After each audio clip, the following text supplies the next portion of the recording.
제가 만나셨던 이제 임원분은 실제로 저에게 이런 말을 하셨어요.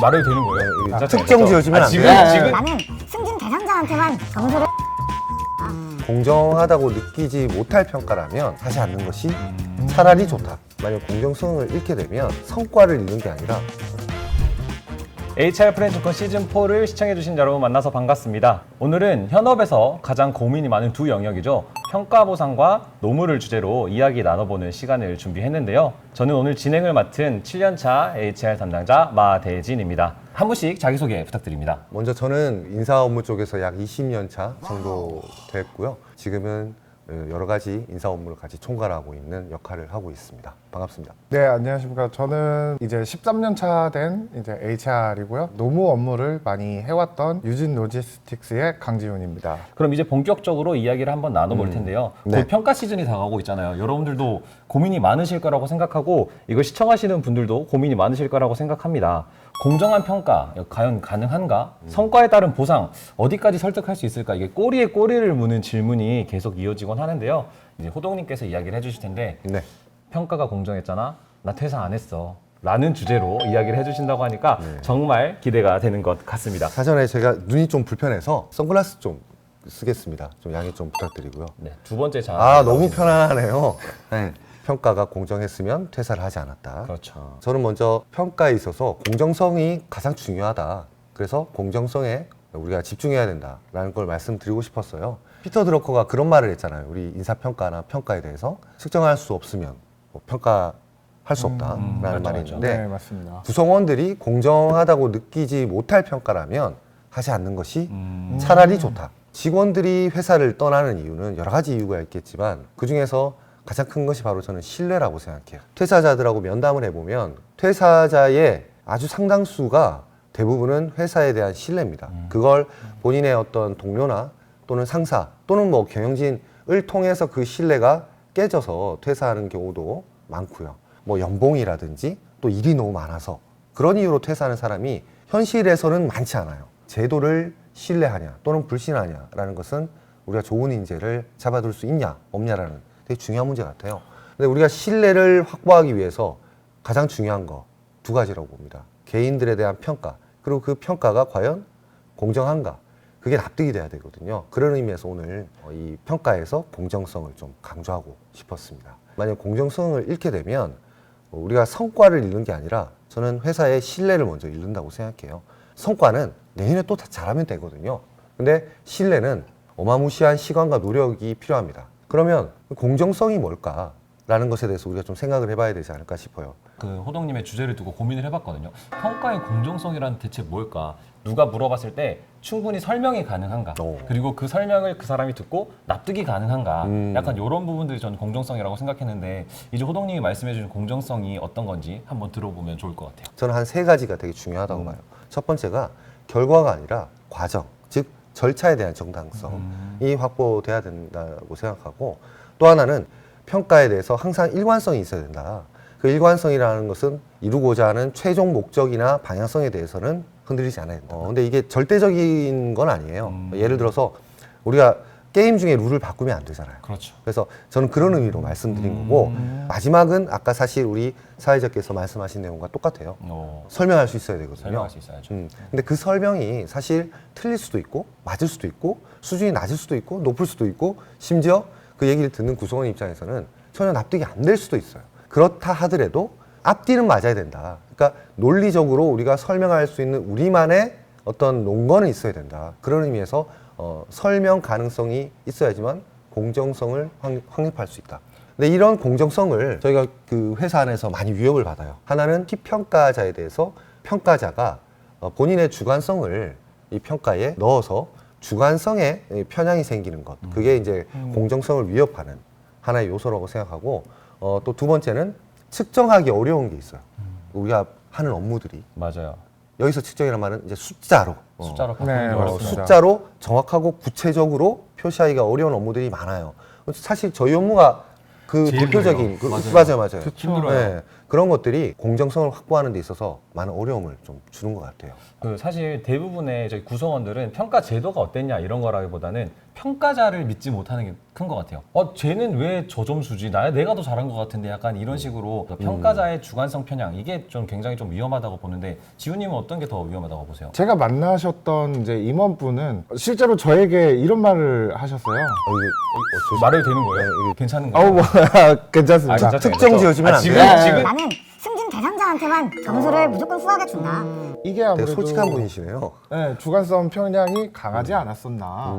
성과로 측정이 어려운, 측정이 불가능한 성과 이건 어떻게 해요? 특히 저희 HR들은 더 측정도 불가능하고 사실 사업이나 뭐 이런 분들을 제외하고는 수치로 변환되지 않는 그런 것들 있잖아요. 네. 이런 분들은 어떻게 측정하세요? 한 두 분한테 제가 한번 여쭤볼게요. 아. 본인들이 네. 내가 그래도 이 HR 관련해서 좀 이러이러한 성과를 냈다. 그거를 한번 숫자로 표현해 볼 수 있어요? 이거 너무 어려운데요. 그러니까 약간 제가 잘했다고 점수를 높게 주기에는 너가 뭘 잘했어? 이렇게 얘기하면 할 말이 없을 것 같고 그렇다고 낮게 전 이것밖에 못했어요 하기엔 난 일한 게 엄청 많은데 약간 이런 억울한 심정도 있을 것 같아서 반대로 제가 한번 여쭤볼게요. 아. 팀원들을 평가할 때 수치화해서 평가를 하신 적이 어떤 경우가 있는지. 만족도 조사의 점수를 가지고 아마 이제 너무 무서운데요? 정성 데이터를 이제 정량 데이터로 바꾸지 않았었나라고. 우리 업무가 사실은 대부분 정성적인 성격을 가지고 있는데 그 정성적인 것을 숫자로 표현할 수도 있거든요. 그 가장 쉬운 방법 또는 가장 잔인한 방법이 만족도 조사예요. 되게 무섭거든요. 왜냐하면 전 직원이 만약에 1000명이다. 그러면 1000명 중에 한 명이라도 날 싫어하는 사람이 있으면은 점수 0점 주면 어떡하지? 이런 불안감이 있어요. 그럼에도 불구하고 우리가 하는 일들을 그 내용 자체는 정성적이지만 그렇게 약간 하이브리드식으로 하는 것도 필요하다. 인사에만 해당되는 것은 아닙니다. 인사뿐만 아니라 특히나 이런 지원 부서, 그 다음에 일의 성과가 굉장히 장기적인 기간에 걸쳐서 일어나는 그런 부서들은 표현을 숫자로 해줘야 이 사람들이 어떤 일을 하고 있고 어떤 기여를 하고 있는지를 계속 어필하고 또 그럼으로써 팀원들도 또 보람이 있거든요. 데이터로 시환을 해서 눈에 보이게 만들어 주는 게 평가의 공정성에도 큰 도움이 될 것 같고 납득시킬 수 있는 한 가지의 방법이 될 것 같네요. 그 인사팀은 평가 점수를 높게 받으면 모두가 의심합니다. 맞아요. 그러니까 내가 진짜 잘했는데 인사팀 평가 점수 높다? 야 너네 조작했네. 너네가 왜 높아? 이렇게 되겠고 그렇다고 우리를 평가 점수를 낮게 주기엔 우리 열심히 일해서 제가 봤었던 여태까지 인사팀들은 대부분 중간층에 이렇게 좀 모여 있었던 것 같아요. 인사가 만약 등급이 A 혹은 뭐 S 이런 등급이 나온다면 앞전에 너무 많은 이슈가 터졌고 문제가 더 발생했기 때문에 현재 인사 담당자가 SA가 나오지 않나라는 좀 생각을 합니다. 대부분 아시잖아요. 그렇죠. 아무리 잘해도 저희는 안 돼요. 대부분 B, 네. A 정말 잘한 받으면 거예요. 정말 잘한 거고 네. 저희들은 B에서 거의 왔다 갔다 하기 때문에 결국 이거를 잡아낼 수 있는 건 수준 높은 경영진입니다.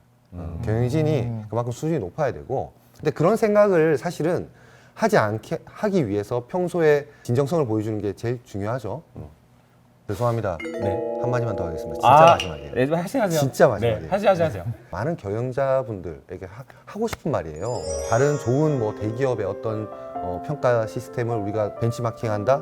그것도 하나의 방법이 될 수는 있죠. 근데 회사마다 다 상황이 다르고 목적이 다르기 때문에 또 조직 문화도 다르잖아요. 그렇기 때문에 우리만의 그런 데이터가 되게 중요합니다. 그렇기 때문에 한 방에 뭔가를 완벽하게 잘하기보다는 계속 스텝 바이 스텝으로 우리만의 좋은 질의 데이터를 계속 쌓아 나간다.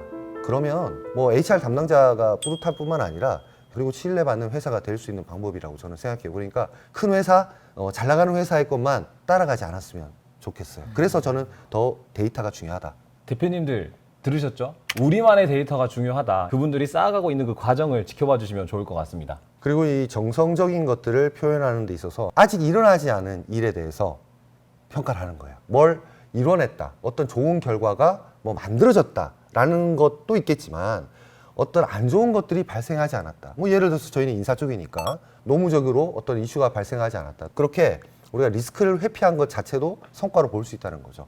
어차피 평가라는 게 저희가 완벽하기가 어려워요. 그래서 올해는 이렇게 해보고 내년에는 이렇게 해보고 그 방향성만 유지하면 과연 이렇게 일한 게 이 점수가 맞나라는 의문은 있을 수는 있지만 그런 것들이 단연간 계속 쌓이면 우리만의 하나의 주자가 될 수 있는 거예요. 그리고 그 중에 또 하나가 바로 저는 평가라고 생각하는 거예요. 당연히 어필해야죠. 당연히 해야 된다고 저는 생각하고, 근데 이제 두 가지가 걱정될 수 있어요. 첫 번째, 찍힐까봐. 괘씸하게 말이야. 그거는 이제 표현하는 방법, 커뮤니케이션의 방법으로 해결할 수 있는 거고, 충분히. 두 번째 걱정하시는 것 중에 하나가 준비해서 어필을 했는데도 불구하고 거절당하면 어떡하지? 그러면 진짜 마음의 상처를 받고 회사에 정냄이 떨어질 것 같은데, 그런 생각을 하실 수도 있어요. 근데 일단은 감안을 하셔야 돼요. 당연히 받아들이기 쉽지 않죠. 회사라는 것은 여러 사람에게 보여줘야 하는 그런 룰이 있기 때문에 쉽지 않은데, 이번에라도 내가 어필을 해놔야 다음에 그게 누적이 됩니다. 그래서 지금 당장 이게 억셉되지 않다 하더라도 내가 그런 것들을 계속 어필하는 거는 향후를 위해서라도 저는 꼭 필요하다고 생각합니다. 이런 부분들을 명확하게 말씀해 주시면 평가자분들도 아 내가 이런 부분을 놓쳤구나 하면서 다시 한 번 더 좀 검토해 볼 수 있고, 인사팀도 만약에 그런 말씀을 해주시면 이 부서 평가 잘 됐나? 한 번 더 이렇게 좀 찾아볼 수는 있거든요. 혼자 끙끙 앓기보다는 좀 그럼요. 소통 방법을 잘 해서 이야기를 해보시는 게 저도 훨씬 낫다고 생각을 합니다. 그렇죠.